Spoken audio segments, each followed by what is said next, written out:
Rack YouTube ಚಾನೆಲ್ಗೆ ಸುಸ್ವಾಗತ. ಕನ್ನಡದಲ್ಲಿ ಪ್ರಚಲಿತ ವಿದ್ಯಮಾನಗಳ MCQ ಪ್ರಶ್ನೆಗಳು ಮತ್ತು ಸಂಕ್ಷಿಪ್ತ ವಿವರಣೆ.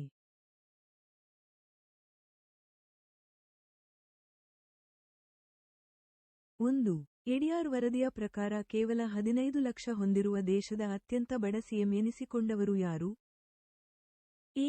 Pema Khandu. B. Bhupendra Patel. C. Nitish Kumar. D. Mamata Banerjee. ಉತ್ತರ: ಮಮತಾ ಬ್ಯಾನರ್ಜಿ. ಸಂಕ್ಷಿಪ್ತ ವಿವರಣೆ: association for democratic reforms (ADR) ದೇಶದ ಸಿಎಂಗಳ ಸಂಪತ್ತಿನ ಬಗ್ಗೆ ಕುತೂಹಲಕಾರಿ ವರದಿಯನ್ನು ಪ್ರಕಟಿಸಿದೆ. ಎಡಿಆರ್ ವರದಿಯ ಪ್ರಕಾರ ಕೇವಲ 15 ಲಕ್ಷ ಹೊಂದಿರುವ ಮಮತಾ ಬ್ಯಾನರ್ಜಿ ದೇಶದ ಅತ್ಯಂತ ಬಡ ಸಿಎಂ ಆಗಿದ್ದಾರೆ.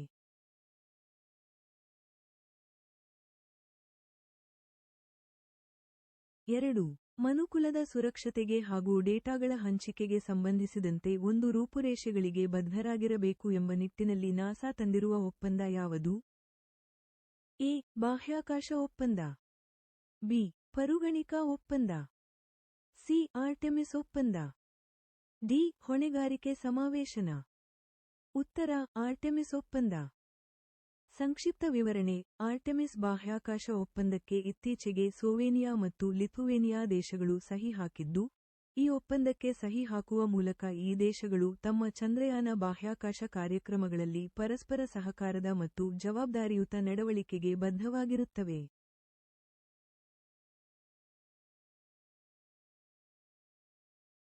3. ಇತ್ತೀಚೆಗೆ ಸುದ್ದಿಯಲ್ಲಿ ಉಲ್ಲೇಖಿಸಲಾದ ಕುಡವೋ ಸಿಸ್ಟಮ್ ಎಂದರೇನು? ಎ. ಜಾತಿ ವ್ಯವಸ್ಥೆ. ಬಿ. ಚುನಾವಣಾ ವ್ಯವಸ್ಥೆ. ಸಿ. ನೀರಾವರಿ ವ್ಯವಸ್ಥೆ. ಡಿ. ತೆರಿಗೆ ವ್ಯವಸ್ಥೆ. ಉತ್ತರ: ಚುನಾವಣಾ ವ್ಯವಸ್ಥೆ. ಸಂಕ್ಷಿಪ್ತ ವಿವರಣೆ: ತಮಿಳುನಾಡಿನ ಗಣರಾಜ್ಯೋತ್ಸವ ಪರೇಡ್ 2024 ಕುಡವೊಲೈ ವ್ಯವಸ್ಥೆಯನ್ನು ಒಳಗೊಂಡಿತ್ತು. ಇದು 10ನೇ ಶತಮಾನದ ಚೋಳರ ಕಾಲದ ಪ್ರಾಚೀನ ಚುನಾವಣಾ ವಿಧಾನವಾಗಿದೆ. ಉತಿರಮೇರೂರ್ ಶಾಸನಗಳಲ್ಲಿ ದಾಖಲಿಸಲಾಗಿದೆ. ಇದನ್ನು ಗ್ರಾಮ ಆಡಳಿತ ಪ್ರತಿನಿಧಿಗಳನ್ನು ಆಯ್ಕೆ ಮಾಡಲು ಬಳಸಲಾಯಿತು.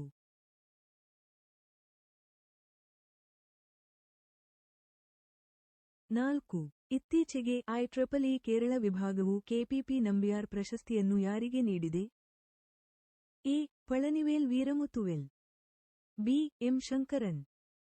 C. Ritu Karidhal Srivastava. D. S. Somnath.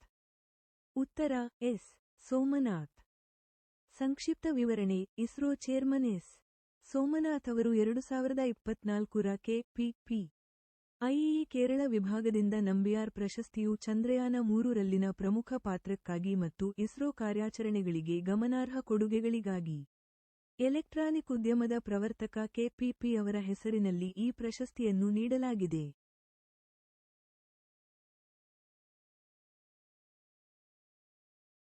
5. ಇತ್ತೀಚೆಗೆ ಸುದ್ದಿಯಲ್ಲಿ ಕಂಡುಬರುವ ಸ್ವಚ್ಛತಾ ಗ್ರೀನ್ ಲೀಫ್ ರೇಟಿಂಗ್ ವ್ಯವಸ್ಥೆಯು ಯಾವ ವಲಯಕ್ಕೆ ಸರ್ಕಾರದಿಂದ ಪ್ರಾರಂಭಿಸಿದ ರೇಟಿಂಗ್ ವ್ಯವಸ್ಥೆಯಾಗಿದೆ? ಎ. ಆತಿಥ್ಯ ವಲಯ. ಬಿ. ಪರಿಸರ ವಲಯ. ಸಿ. ಕೃಷಿ ವಲಯ. ಡಿ. ವೈದ್ಯಕೀಯ ಕ್ಷೇತ್ರ. ಉತ್ತರ: ಆತಿಥ್ಯ ವಲಯ. ಸಂಕ್ಷಿಪ್ತ ವಿವರಣೆ: ಕೇಂದ್ರ ಪ್ರವಾಸೋದ್ಯಮ ಸಚಿವಾಲಯವು ನವೆಂಬರ್ 2023 ರಲ್ಲಿ ಪ್ರಾರಂಭಿಸಿದ ಸ್ವಚ್ಛತಾ ಗ್ರೀನ್ ಲೀಫ್ ರೇಟಿಂಗ್ ಸಿಸ್ಟಮ್, 3 ಸಂವಹನಗಳ ಹೊರತಾಗಿಯೂ ಯಾವುದೇ ರಾಜ್ಯವು ಪ್ರತಿಕ್ರಿಯಿಸದ ಕಾರಣ ಹಿನ್ನಡೆಯನ್ನು ಎದುರಿಸಿದೆ.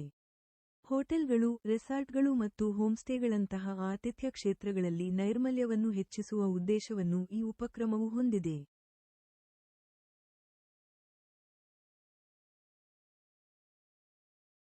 6. ಇತ್ತೀಚೆಗೆ ನಡೆದ ಎಡಿಆರ್ ವರದಿಯ ಪ್ರಕಾರ ಭಾರತದ ದೇಶದ ಅತ್ಯಂತ ಶ್ರೀಮಂತ ಸಿಎಂ ಎನಿಸಿಕೊಂಡವರು ಯಾರು? A. Chandrababu Naidu. B. Nitish Kumar. C. Siddaramaiah. D. Pramod Sawant. ಉತ್ತರ: ಚಂದ್ರಬಾಬು ನಾಯ್ಡು. ಸಂಕ್ಷಿಪ್ತ ವಿವರಣೆ: ನಂ.1 ಶ್ರೀಮಂತ ಸಿಎಂ ಪಟ್ಟಿಯಲ್ಲಿ ಆಂಧ್ರಪ್ರದೇಶದ ಸಿಎಂ ಚಂದ್ರಬಾಬು ನಾಯ್ಡು ಇದ್ದಾರೆ. ನಾಯ್ಡು ಬಳಿ ಬರೋಬ್ಬರಿ 931 ಕೋಟಿ ರೂಪಾಯಿ ಮೌಲ್ಯದ ಆಸ್ತಿ ಹೊಂದಿದ್ದಾರೆ.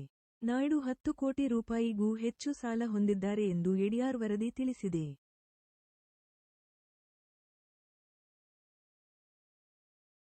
7. ಇತ್ತೀಚೆಗೆ ಗಡಿ ಭದ್ರತಾ ಪಡೆಯ ಮೊದಲ ಮಹಿಳಾ ಸ್ನಾಯ್ಪರ್ ಯಾರು? A. Sonali Mishra. B. Tanushree Pareek. C. Suman Kumari. D. Mithali Madhumita. ಉತ್ತರ ಸುಮನ್ ಕುಮಾರಿ.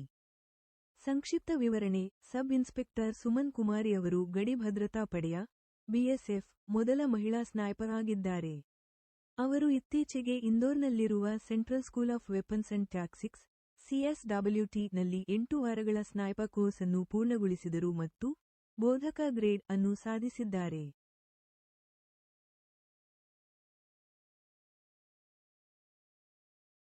8.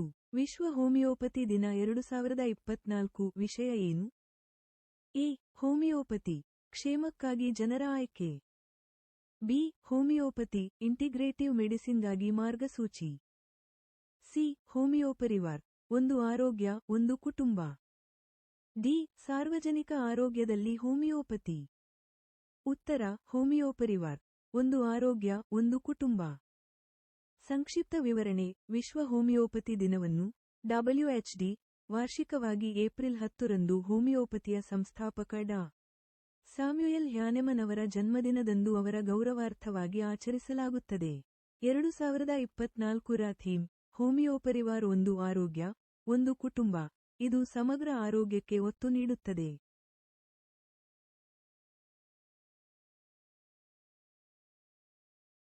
9. 2024 ರ ಕಿಂಗ್ ಕಪ್ ಇಂಟರ್ನ್ಯಾಷನಲ್ ಬ್ಯಾಡ್ಮಿಂಟನ್ನಲ್ಲಿ ಯಾವ ಭಾರತೀಯ ಆಟಗಾರ ಕಂಚಿನ ಪದಕವನ್ನು ಗೆದ್ದಿದ್ದಾರೆ? ಎ. HS ಪ್ರಣೋಯ್. ಬಿ. ಲಕ್ಷ್ಯ ಸೇನ್. ಸಿ. ಪ್ರಿಯಾಂಶು ರಾಜಾವತ್. ಡಿ. ಸತೀಶ್ ಕುಮಾರ್. ಉತ್ತರ ಲಕ್ಷ್ಯ ಸೇನ್. ಸಂಕ್ಷಿಪ್ತ ವಿವರಣೆ: 2024 ರ ಉದ್ಘಾಟನಾ ಕಿಂಗ್ ಕಪ್ ಇಂಟರ್ನ್ಯಾಷನಲ್ ಬ್ಯಾಡ್ಮಿಂಟನ್ ಓಪನ್ನಲ್ಲಿ ಲಕ್ಷ್ಯ ಸೇನ್ ಕಂಚಿನ ಪದಕವನ್ನು ಖಚಿತಪಡಿಸಿಕೊಂಡರು. ಅವರು ಫ್ರೆಂಚ್ ಆಟಗಾರ ಅಲೆಕ್ಸ್ ಲಾನಿಯರ್ ಅವರನ್ನು ನೇರ ಗೇಮ್ಗಳಲ್ಲಿ ಸೋಲಿಸಿ ಅಂದಾಜು ₹36 ಲಕ್ಷವನ್ನು ಗೆದ್ದರು. ಸೇನ್ ಸೆಮಿಫೈನಲ್ನಲ್ಲಿ 19-21, 19-21 ರಲ್ಲಿ ಚೀನಾದ ಹೂ ಜಿಯಾನ್ಗೆ ಸೋತರು. ಅವರು ವಿಶ್ವ ಜೂನಿಯರ್ ಚಾಂಪಿಯನ್ ಆಗಿದ್ದರು.